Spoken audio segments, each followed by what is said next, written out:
Hello दोस्तों, welcome back to our YouTube channel Desi English ma'am. दोस्तों, जैसा कि आप जानते हैं कि बिहार स्टेट और टीआरई 4 स्पेशल के लिए हम वार्षिक 2025 जो बिहार बोर्ड का होम साइंस क्वेश्चन पेपर था उसको एनालिसिस कर रहे थे। तो अपनी प्रैक्टिस को कंटिन्यू करते हैं, लेकिन उससे पहले अगर चैनल पे आप नए हैं तो चैनल को सब्सक्राइब कर लीजिए, बेल आइकन को प्रेस कर दीजिए ताकि जो भी लेटेस्ट वीडियो अपलोड हो उसका नोटिफिकेशन आपको मिलता रहे।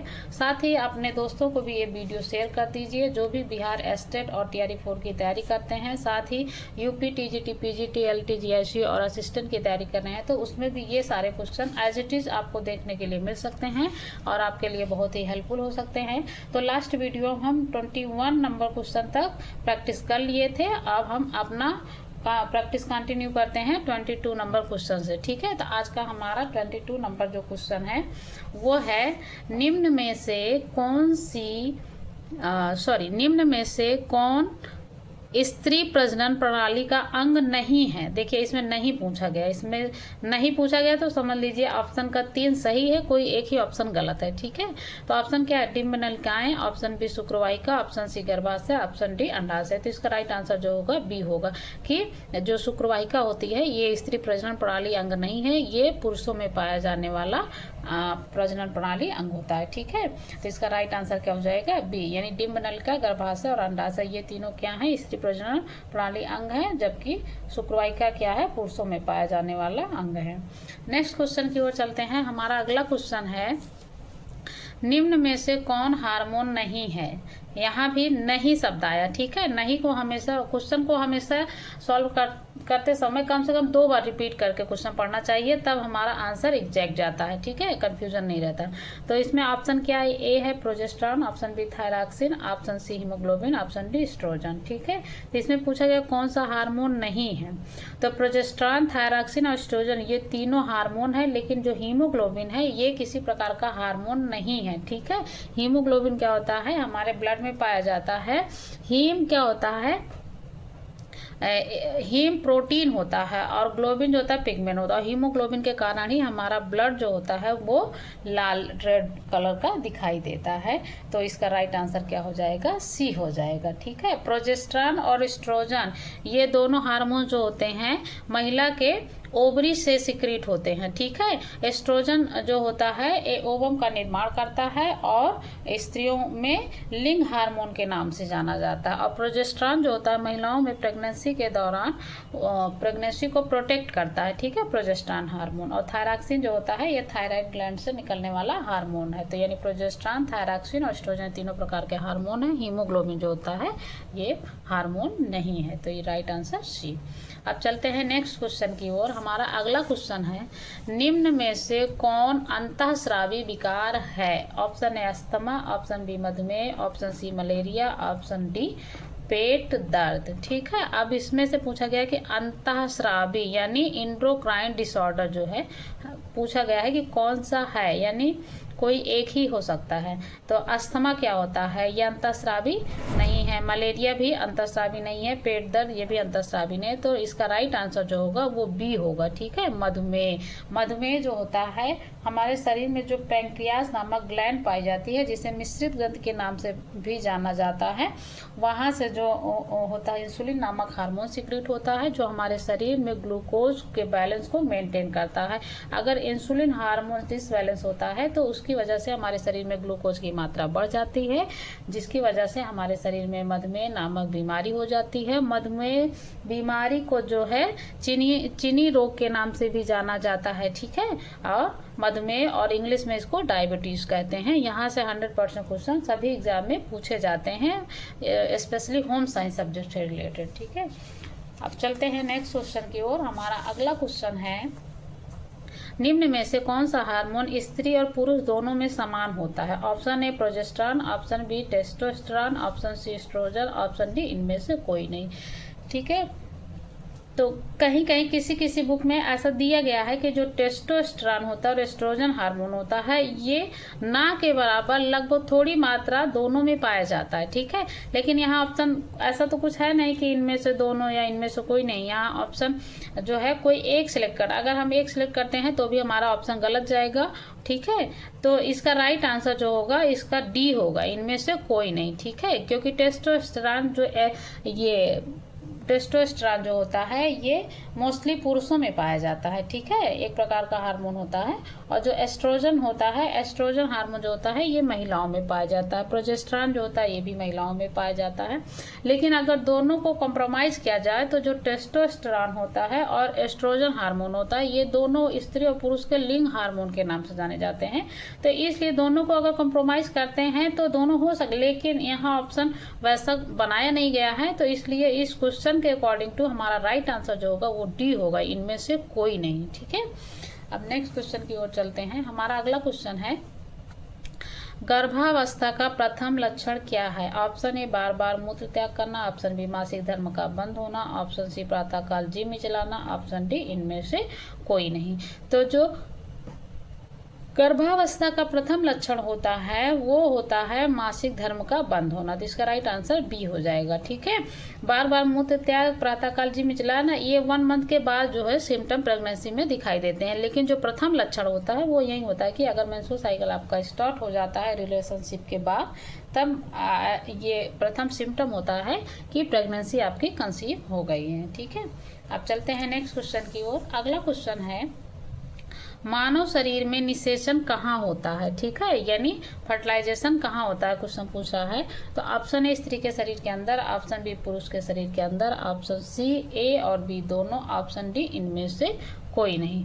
तो देखो जो फर्टिलाइजेशन होता है वो महिला के गर्भ के अंदर फैलोपियन ट्यूब में होता है, ठीक है। तो पुरुष के शरीर के अंदर होगा ऐसा पॉसिबल है नहीं। ऑप्शन डी भी नहीं होगा, ऑप्शन सी भी नहीं होगा। तो इसका राइट आंसर क्या होगा? ऑप्शन ए, यानी जो निषेचन होता है, फर्टिलाइजेशन होता है वो महिला के गर्भाशय के अंदर फैलोपियन ट्यूब में होता है, ठीक है। फर्टिलाइजेशन फैलोपियन ट्यूब में होता है और शिशु का जो प्रत्यारोपण होता है, आरोपण होता है, यानी जब महिलाओं में स्पर्म और ओवम का दोनों जो हैं फैलोपियन ट्यूब में फर्टिलाइज होते हैं और उसके 10वें दिन वो यूट्रस में आकर माँ के गर्भ से जो होता है ओवम चिपक जाता है। फिर वहीं पे शिशु के शरीर का निर्माण होना प्रारंभ हो जाता है। तो इसलिए मानव शरीर में निषेचन कहाँ होता है? तो स्त्री के शरीर के अंदर होता है, क्योंकि फैलोपियन ट्यूब जो होता है वो गर्भ के अंदर होता है। और किन में पाया जाता है? महिलाओं में पाया जाता है। तो इसका राइट आंसर ए हो जाएगा।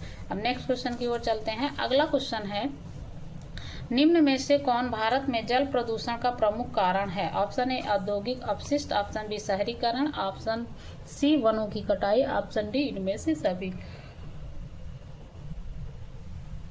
तो जो भारत में जल प्रदूषण का प्रमुख कारण है वो है ऑप्शन नंबर ए औद्योगिक अपशिष्ट, ठीक है। शहरीकरण, वनों की कटाई, अगर ऐसे नॉर्मल क्वेश्चन पूछा जाए जल प्रदूषण का कारण है तब हम इनमें से सभी ऑप्शन ले लेते, ठीक है, राइट हो जाता। लेकिन यहाँ पूछा गया प्रमुख कारण, यानी मुख्य कारण क्या है जिसकी वजह से अत्यधिक जल प्रदूषण होता है। तो इसका राइट आंसर हो जाएगा ए औद्योगिक अपशिष्ट, यानी जो भी कारखाने, फैक्ट्री, मिल में पानी का यूज होता है वो ज़्यादातर जो होता है प्रदूषित होता है। उसमें जैसे फैक्ट्री है, कंपनी पेंटिंग की कंपनी है, तो उसमें से जो है जल का मात्रा का प्रयोग अत्यधिक किया जाता है, ठीक है, और उसकी वजह से क्या होता है? जल प्रदूषित होता है। तो फैक्ट्री, कंपनी, मिलों से निकलने वाले जो जल होते हैं वो अत्यधिक प्रदूषित होते हैं। इसलिए भारत में जल प्रदूषण का प्रमुख कारण जो होता है वो औद्योगिक अपशिष्ट होता है। अब नेक्स्ट क्वेश्चन की ओर चलते हैं। अगला क्वेश्चन है, एक उपभोक्ता प्रभावपूर्ण खरीदारी के लिए किससे सहायता प्राप्त कर सकता है? ऑप्शन ए विज्ञापन द्वारा, ऑप्शन बी निजी अनुभव द्वारा, ऑप्शन सी अन्य व्यक्तियों के द्वारा, ऑप्शन डी इनमें से सभी। तो इसका राइट आंसर जो होगा डी होगा, इनमें से सभी, क्योंकि आप विज्ञापन के द्वारा भी खरीदारी के लिए आप हेल्प ले सकते हैं या आपको हेल्प मिल जाती है। निजी अनुभव यानी आप भूतकाल में आप जैसे अपना शॉपिंग किया, खरीदारी किए, तो उसमें क्या आपका प्राइस था, क्वालिटी था, क्वांटिटी क्या था, वो सब आपका एक्सपीरियंस होता है, ठीक है। तो ऑप्शन बी भी इसका राइट हो जाएगा। अन्य व्यक्तियों से भी आप अनुभव कर सकते हैं कि कौन सा कॉटन या सिल्क का जो या कोई और खाद्य सामग्री आप लिए तो कोई लिया तो आप उससे भी, अन्य व्यक्ति से भी संपर्क सलाह करके कि कौन सा प्रोडक्ट अच्छा होता है, किस कंपनी का होता है, किस में क्वालिटी अच्छी होती है, बेहतर होती है। तो ये सारी चीज़ें आप दूसरे व्यक्तियों के अनुभव द्वारा भी ले सकते हैं, इसलिए इसका राइट आंसर डी हो जाएगा। यानी विज्ञापन के द्वारा, निजी अनुभव द्वारा, अन्य व्यक्तियों के अनुभव द्वारा भी हम क्या कहते हैं, खरीदारी के लिए सहायतापूर्ण, प्रभावपूर्ण सहायता प्राप्त कर सकते हैं, ठीक है। अब नेक्स्ट क्वेश्चन की ओर चलते हैं। अगला क्वेश्चन है, मासिक वेतन परिवार के किस आय के अंतर्गत आता है? ऑप्शन ए मौद्रिक आय, ऑप्शन बी वास्तविक आय, ऑप्शन सी आत्मिक आय, ऑप्शन डी इनमें से कोई नहीं। मासिक वेतन का मतलब होता है जो मंथली आपकी इनकम होती है परिवार के किस आय के अंतर्गत आती है, ठीक है। तो ऑप्शन बी इसमें वास्तविक आय जो होता है ये होगा नहीं, आत्मिक आय भी नहीं होगा, डी भी नहीं होगा। इसका राइट आंसर जो होगा डी ए होगा, ठीक है। मासिक वेतन आपके परिवार किस आय के अंतर्गत आता है? ऑप्शन ए मौद्रिक आय के अंतर्गत आता है। नेक्स्ट क्वेश्चन की ओर चलते हैं। देखिए इसका अगर हम ऑप्शन के अकॉर्डिंग अगर आप क्वेश्चन को ऑप्शन को जैसे हाइड करके आप आंसर राइट निकलना चाहेंगे तो जो सी इसमें आत्मिक आय दिया गया, ये भी एक प्रकार की आय है, लेकिन ये जो होती है जैसे आप किसी कार्य को करते हैं, ठीक है, उस कार्य को करने से आप पॉजिटिव थिंकिंग आती है या आपको उस कार्य को करने से एक प्रकार का क्या होता है, आनंद आता है, ठीक है, या आपके मन को संतुष्टि मिलती है, तो उसको हम आत्मिक आय या साइकिक इनकम के नाम से जाना जाता है। जो वास्तविक आय होती है ये भी एक प्रकार की आय होती है।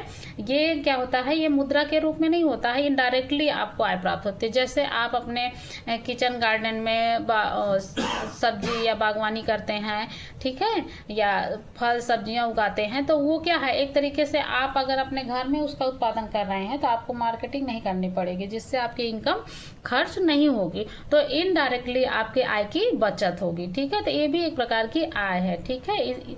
अगर आप इससे संबंधित आप थ्योरी पढ़ना चाहते हैं तो आप कमेंट कीजिएगा, तो हम ये तीनों को जो है कैसे डिफाइन किया गया है, तीनों में क्या डिफरेंट है, उसको अच्छे से वीडियो बना के आपको समझा देंगे। लेकिन इस क्वेश्चन के अकॉर्डिंग टू अभी इसका राइट आंसर आप क्या मान के चलेंगे, ए, क्योंकि मासिक वेतन पूछा गया है, ना कि वास्तविक आय, आत्मिक आय, ठीक है। इसमें भी जैसे वास्तविक प्रत्यक्ष आय, वास्तविक अप्रत्यक्ष आय होती है, ठीक है। तो वास्तविक प्रत्यक्ष के अंतर्गत क्या आता है, वास्तविक अप्रत्यक्ष आय के अंतर्गत क्या आता है, आत्मिक आय के अंतर्गत क्या आता है, वो सारी चीजें होती हैं, ठीक है। तो यहाँ से क्वेश्चन मोस्टली आता है, हर एग्जाम में कोई ना कोई क्वेश्चन बन के पूछा ही जाता है। नेक्स्ट क्वेश्चन की ओर चलते हैं। अगला क्वेश्चन है, निम्न में से कौन वस्त्रों की धुलाई के अंतर्गत नहीं आता है? ऑप्शन ए दाग धब्बे छुड़ाना, ऑप्शन बी वस्त्रों को धोना, ऑप्शन सी सुखाना, ऑप्शन डी संग्रह करना। तो इसमें पूछा गया नहीं आता है, ठीक है। जैसे आप कपड़े धुलते हो तो उसके अंदर क्या काम आप नहीं करते हो, तो कपड़े में अगर दाग धब्बे हैं तो कपड़े धुलने से पहले हमें सबसे पहले यही प्रोसेस अपनाया जाता है कि पहले आप कपड़ों को छांट लें कि कौन सा कॉटन है, सिल्क है, प्राणिज वस्त्र है, वनस्पतिक वस्त्र है, उसको आप पहले अलग कर दीजिए। उसके बाद फिर अगर कपड़े में दाग धब्बे लगे हैं तो पहले उसको छुड़ा लीजिए, दाग कैसा है, चिकनाईदार है या वनस्पतिक दाग धब्बे हैं, जानता हो दाग धब्बे हैं, जो भी प्रकार के होंगे पहले आप उसको छुड़ाएंगे। उसके बाद फिर वस्त्रों को आप वॉशिंग करेंगे, धोएंगे, उसके बाद फिर रिंसिंग करेंगे। तो इसके भी प्रोसेस होते हैं, ठीक है। जैसे आप मान लीजिए कॉटन कपड़ा धुलना है तो उसमें पहला प्रोसेस होता है कि आप प्रिपरेशन करेंगे, ठीक है, फिर वस्त्रों को स्टिपिंग करेंगे, उसके स्टिपिंग करने के बाद वॉशिंग करेंगे, फिर क्लीनिंग करेंगे, फिर उसको रिंसिंग करेंगे, उसके बाद स्टार्चिंग और ब्लूइंग करेंगे, उसके बाद आप जो है ड्राइंग करते हैं, फिर स्टोरेज करते हैं। तो इसमें धुलाई के अंतर्गत दाग धब्बे छुड़ाया जाता है, वस्त्रों को धोया जाता है, फिर उसके बाद वस्त्रों को सुखाया जाता है। तो इसमें सिर्फ 3 ऑप्शन यानी 4 में से हमें कोई एक नहीं होता है, उसको सिलेक्ट करना है, ठीक है। प्रोसेस तो इसके 8 होते हैं, लेकिन यहाँ पे 3 हमारा जो ऑप्शन है सही है। इसका जो डी ऑप्शन है ये हमारा धुलाई के अंतर्गत नहीं आता है। वैसे कपड़े धोने के बाद आप इस संग्रह वस्त्रों का करते हैं, वार्डरोब में करते हैं। वार्डरोब जो होता है कपड़ा रखने का सबसे बेस्ट ऑप्शन माना गया है, वहाँ ये इससे भी रिलेटेड क्वेश्चन प्रीवियस ईयर में पूछा गया है, ठीक है, टीजीटी में एग्जाम में। तो यहाँ धुलाई की बात हो रही है, इसलिए डी ऑप्शन इसका नहीं होगा, ठीक है। अब चलते हैं नेक्स्ट क्वेश्चन की ओर। हमारा अगला क्वेश्चन है, आप मिश्रण का उदाहरण है। ऑप्शन ए नकली को असली बताकर बेचना, ऑप्शन बी गलत लेबल लगाकर बेचना, ऑप्शन सी वर्जित रंग मिलाकर बेचना, ऑप्शन डी इनमें से सभी। आप मिश्रण पूछा जा रहा है कि कोई भी चीज़ होता है उसमें मिलावट करके अगर बेचा जाता है तो उसका उदाहरण क्या है। यहाँ पे मिलावट का उदाहरण पूछा गया, ठीक है। तो इसका राइट आंसर हो जाएगा डी, क्योंकि जो आप कोई भी क्वालिटी वाली चीज़ है अगर उसमें कोई नकली प्रोडक्ट मिला के बेचा जाएगा तो नकली को असली बताकर अगर आप बेचते हैं तो अगर आपको क्वालिटी के बारे में नहीं पता है तो आप ले लेंगे, लेकिन वो क्या होगा, एक प्रकार से फूड एडिक्टिव हुआ। ऑप्शन बी क्या, गलत लेबल लगा के आजकल मार्केटिंग में क्या है, मांग अधिक होती है, उत्पादन कम होता है, तो लोग मांग को पूरा करने के लिए क्या करते हैं, गलत लेबल नकली प्रोडक्ट बना के उसमें गलत लेबल लगा के अधिक क्वालिटी वाले को दाम को भी जो है गलत तरीके से लेबल लगा के, जिसमें कम क्वालिटी होती है उसमें अच्छी क्वालिटी का लेबल लगा के बेच देते हैं। वर्जित रंग मिलाकर, ठीक है। आजकल सभी भोज्य पदार्थों में लगभग जो मार्केट की चीज़ें मिलती हैं उसमें कुछ ना कुछ किसी न किसी प्रकार का केमिकल रंग मिला दिया जाता है। जैसे आप हल्दी लेते हैं तो उसमें मेटालिक ऑयल जो होता है वो मिला दिया जाता है ताकि हल्दी का रंग जो नेचुरल होता है वो उतना हाई फास्ट नहीं होता है जितना कि आपका जो मार्केट में मिलने वाला हल्दी होता है, ठीक है। तो ऐसे हर, जैसे काली मिर्च होती है तो उसमें पपीते का बीज मिला दिया जाता है, धनिया पाउडर होता है तो उसमें जो है बेस्टेड पदार्थ मिला दिया, जैसे लाल मिर्च का पाउडर उसमें ईंट का चूरा मिला दिया जाता है। तो ऐसे बहुत सारे हर प्रकार के मतलब प्रोडक्ट में कुछ ना कुछ मिलावट आजकल हो ही जाती है। तो इसलिए इसका राइट आंसर क्या हो जाएगा, डी का, ठीक है। मिलावट से, खाद्य मिलावट से क्वेश्चन 1 नंबर फिक्स है हर कोई एग्जाम में, एक क्वेश्चन वहाँ से आना है। जैसे यहाँ पूछ गया कि मिलावट का उदाहरण पूछ लिया गया, कभी पूछ लिया जाएगा कि उसमें ऑप्शन दे दिया जाएगा, जैसे मान लीजिए अरहर की दाल में किस चीज़ की मिलावट की जाती है, तो जो अरहर की दाल होती है उसमें खेसारी दाल की मिलावट की जाती है। या जैसे वनस्पति घी के बारे में पूछ लिया गया, उसमें क्या, जैसे घी में किस पदार्थ की मिलावट होती है, वनस्पति घी की मिलावट होती है। तो ऐसे क्वेश्चन पूछ के उसमें 4 ऑप्शन दे दिए जाएंगे। तो कहीं ना कहीं से ऐसे क्वेश्चन आपको हर एग्जाम में मिलते हैं। तो इसलिए जो खाद्य मिलावट है इसको आप अच्छे से कॉन्सेप्ट क्लियर कर लीजिए, ठीक है, कि किसमें क्या मिलाया जाता है। अगर आप पढ़ना चाहते हैं मुझसे तो आप कमेंट कीजिएगा, तब हम वीडियो बना के डाल देंगे। नेक्स्ट क्वेश्चन है, व्यक्ति को स्वस्थ रखने के लिए कैसा आहार आवश्यक है। ऑप्शन ए चटपटा, ऑप्शन बी तला, ऑप्शन सी पौष्टिक तत्वों से युक्त, ऑप्शन डी महंगा। तो राइट आंसर क्या होगा इसका, सी, क्योंकि व्यक्ति को अगर स्वस्थ रहना है तो उसे पौष्टिक तत्वों से युक्त आहार लेना है, ठीक है। वैसे लोगों को ज़्यादा पसंद चटपटा या तला भुना होता है, लेकिन जो चटपटा तला भुना होता है वो हमारे सिर्फ जीभ के लिए, टेस्ट के लिए अच्छा होता है, लेकिन हमारे हेल्थ के लिए वो अच्छा नहीं होता, हमारे हाइजीन के लिए अच्छा नहीं होता। इसलिए जंक फूड को अवॉइड करना चाहिए और नॉर्मल पौष्टिक तत्वों से युक्त भोजन हमें आहार में लेना चाहिए। नेक्स्ट क्वेश्चन की ओर चलते हैं। हमारा अगला क्वेश्चन है, तृतीयक रंग कितने रंगों के मिलने से बनता है, ठीक है। तो तृतीयक रंग जो होता है 2 रंगों के मिलाने से तृतीयक रंग बनता है। रंग जो होता है यहाँ से भी रिलेटेड हर एग्जाम में क्वेश्चन आता है, फिक्स है, ठीक है।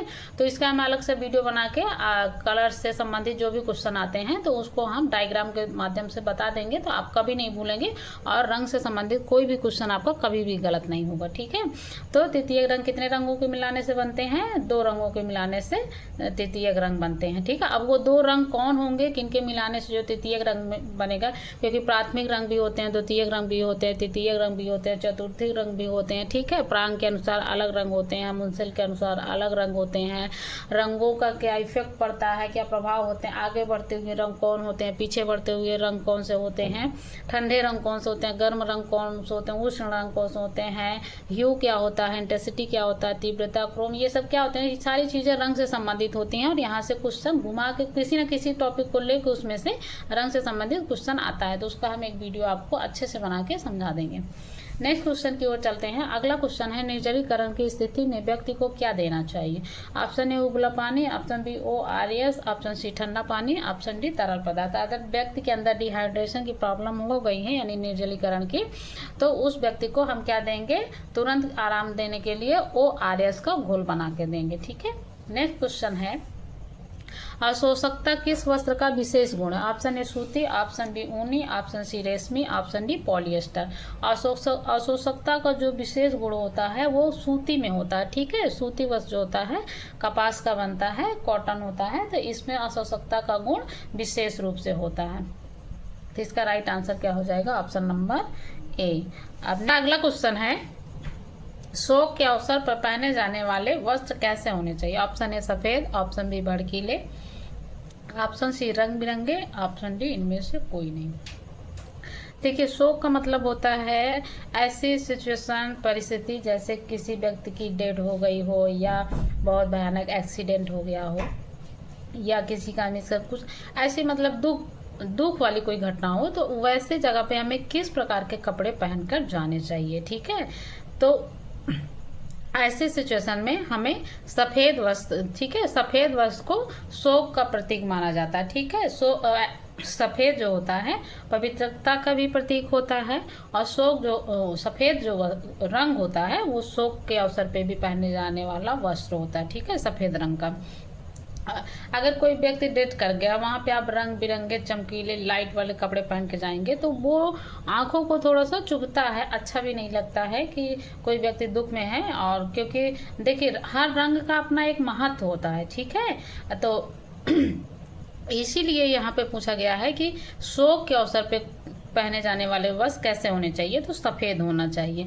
हाँ, जैसे आप किसी नाइट पार्टी में जा रहे हैं तो वहाँ पे आपको भड़कीले, जैसे बहुत लाइट सितारे लगे या बहुत शाइनिंग वाले जो वस्त्र होते हैं, उस टाइप के वस्त्र आप रात में पहनेंगे तो वो अच्छा लगेगा। ठीक है, राइट में रंग बिरंगे जो वस्त्र होते हैं ये स्पेशली छोटे बच्चों के ऊपर खिलते हैं, अच्छे लगते हैं। तो शोक के अवसर पर पहने जाने वाले वस्त्र कैसे होने चाहिए? ऑप्शन ए सफ़ेद होने चाहिए। नेक्स्ट अगला क्वेश्चन है, निम्न में से कौन अंतःस्रावी ग्रंथि नहीं है? ऑप्शन ए पीयूष ग्रंथि, ऑप्शन बी थायराइड ग्रंथि, ऑप्शन सी लार ग्रंथि, ऑप्शन डी एड्रीनल ग्रंथि। इसमें पूछा गया अंतःस्रावी ग्रंथि नहीं है। देखिए, नहीं है पूछा गया। ठीक है, इसका मतलब 3 कोई ऑप्शन है जो होता है अंतःस्रावी। ऑप्शन ए पीयूष ग्रंथ, पीयूष ग्रंथ को हम और दूसरे नाम से जाने जाता है। आप कमेंट करके बताइएगा पीयूष ग्रंथ को हम किस और नाम से जानते हैं। ठीक है, तो पीयूष ग्रंथ जो होती है हमारे ब्रेन में पाई जाती है, इसे मास्टर ग्रंथ भी कहते हैं। अगला है थायराइड ग्रंथि। थायराइड जो होती है हमारे गले में पाई जाती है, ये भी इंटरनल ग्लैंड होती है। और डी जो है एड्रिनल ग्लैंड, ये हमारे जो होता है किडनी के जस्ट ऊपर पाया जाता है। ठीक है, इसी एड्रिनल ग्लैंड को ही लड़ो या उड़ो, ठीक है, ग्लैंड के नाम से भी जाना जाता है, फाइट एंड फ्लाइट के नाम से भी जाना जाता है। ठीक है, कभी कभी क्वेश्चन में क्या होता है, एग्जैक्ट यही क्वेश्चन ही रख दिएगा कि एड्रिनल ग्रंथ के और किन नामों से जाना जाता है, उसमें ऑप्शन दे दिया जाएगा, कोई एक ऑप्शन जो रहेगा सही रहेगा। तो इसलिए हमें हमेशा पढ़ते समय एक एक चीज़ को नोटिस करना चाहिए कि किस चीज़ को कितने नामों से जाना जाता है, उनसे क्या क्या चीज़ें होती हैं, क्या कार्य होते हैं और कहाँ कहाँ के लिए हेल्पफुल होते हैं। तो इसका राइट आंसर होगा सी, लार ग्रंथि जो होती है ये इंटरनल ग्लैंड नहीं होती है, ये बहिस्रावी ग्रंथि होती है। ठीक है, अंतःस्रावी ग्रंथ नहीं होती है। तो इसका राइट आंसर हो जाएगा सी। अब नेक्स्ट क्वेश्चन की ओर चलते हैं। अगला क्वेश्चन है, अवधि के आधार पर निम्न में से कौन बजट का प्रकार है?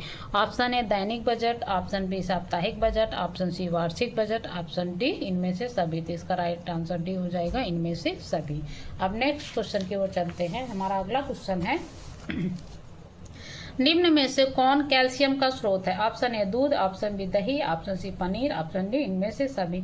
तो देखिए, जो मिल्क प्रोडक्ट होते हैं यानी दूध से बने कोई भी खाद्य पदार्थ हो, चाहे वो दूध हो, दही हो, पनीर हो, छेना हो, कुछ भी हो, तो उसमें कैल्शियम की मात्रा पाई ही जाती है। ठीक है, इसीलिए दूध को क्या कहा जाता है? संतुलित आहार कहा जाता है।